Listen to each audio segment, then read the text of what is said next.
बेटी की फिजूल खर्ची। दुनिया की चकाचौंध को कौन नहीं एंजॉय करना चाहता, लेकिन क्या फालतू की मौज मस्ती में पैसा खर्च करना सही है? देखिए जरा। आजकल अच्छी नौकरी मिलना कितना मुश्किल हो गया है। सही कहा, जहाँ भी जाओ तो केवल यही सुनने को मिलता है, फिलहाल जरूरत नहीं है। और अगर गलती से नौकरी मिल भी जाए तो उस तनख्वाह से 2 वक्त की रोटी भी नहीं खरीदी जाती। हाँ यार, ऊपर से रोज सुबह शाम घर वालों के ताने सुनकर ही पेट भरना पड़ता है। अब तो तेरा खाना बिना घर वालों के ताने सुने बिना पचता भी नहीं होगा, हैं?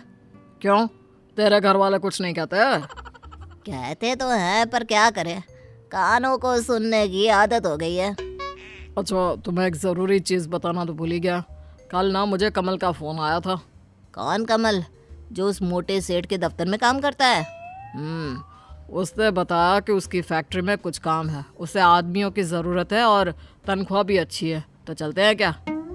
अरे वाह, पूरे दिन भर में अब कोई अच्छी खबर जाकर मिली है। अगर मैं अपने घर वालों को बताऊंगा तो वो लोग खुशी से झूम उठेंगे। तो फिर देर किस बात की, चलो सुनाते हैं घर वालों को ये खुशखबरी। थोड़े दिन बाद दोनों फैक्ट्री में जाकर काम करने लगते हैं और उनको वो काम अच्छा लगता है। शहर की बात ही अलग है। ये चमचमाती हुई सड़कें, गाड़ियों का शोर, आंखें खोल देने वाले नज़ारे।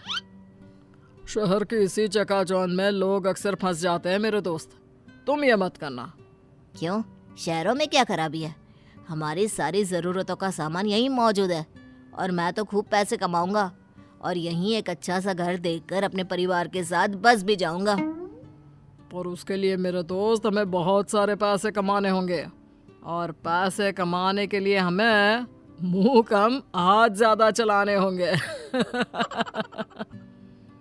ऐसे ही काम करते करते 2-3 महीने बीत जाते हैं।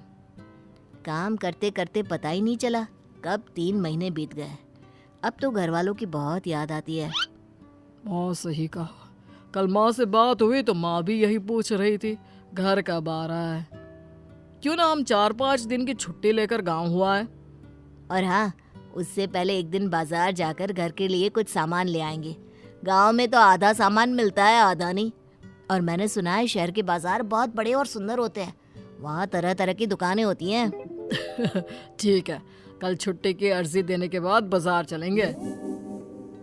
अगले दिन बाजार में, अरे वो देखो, कितनी सारी दुकानें हैं, कितना सामान, कितनी बड़ी बड़ी दुकानें।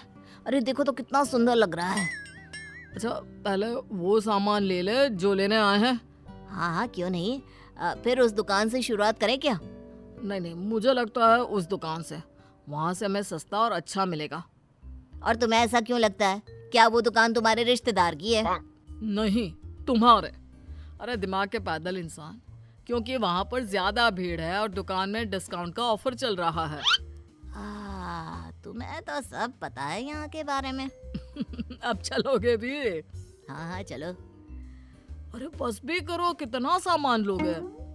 चलो ना, उस दुकान में भी देखते हैं। सारा जरूरत का सामान तो हम ले चुके हैं, अब तुम्हें कौन सा सामान चाहिए? जब हम दुकान के अंदर जाएंगे तभी तो पता चलेगा कि हमारे पास क्या नहीं है। बस ये आखिरी दुकान है, इसके बाद सीधा घर चलेंगे, ठीक है? ठीक है, पक्का।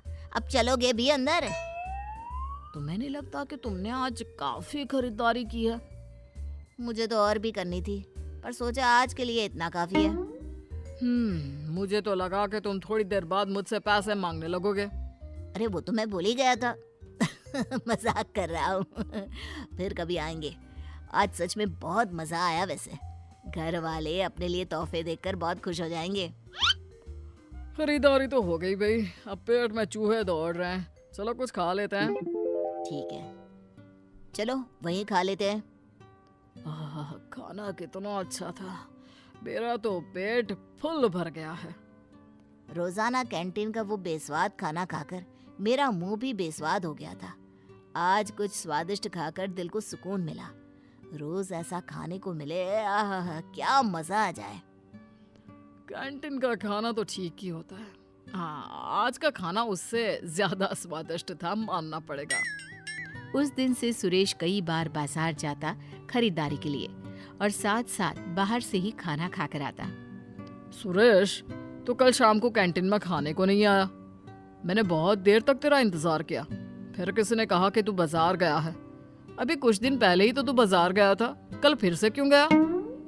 अरे कुछ दिन पहले जब मैं बाजार गया था ना, तो वहाँ एक बहुत बढ़िया जूते देखे थे, पर मैं ले नहीं पाया। और अब जब तनख्वाह आ गई तो कल ही मैंने वो जूते खरीद लिए। देख, आज मैं पहन कर भी आया हूँ। हाँ यार, ये तो बहुत महंगा लगता है।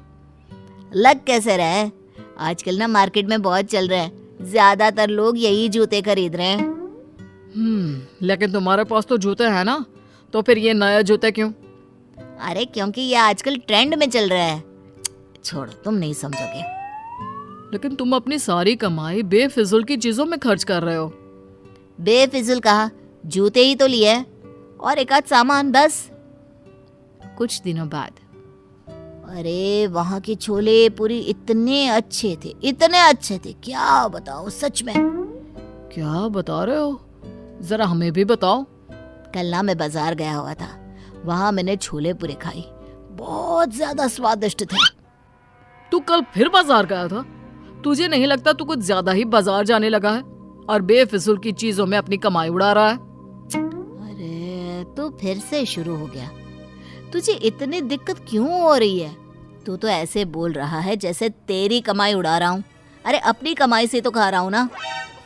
लेकिन अगर तू अपनी सारी कमाई ऐसे ही उड़ाता रहा तो अपने घर वालों को क्या भेजेगा? उसकी चिंता करने की जरूरत तुम्हें नहीं है। बड़ा आया मुझे भाषण देने वाला। उसके बाद से सुरेश राम से दूर रहने लगा।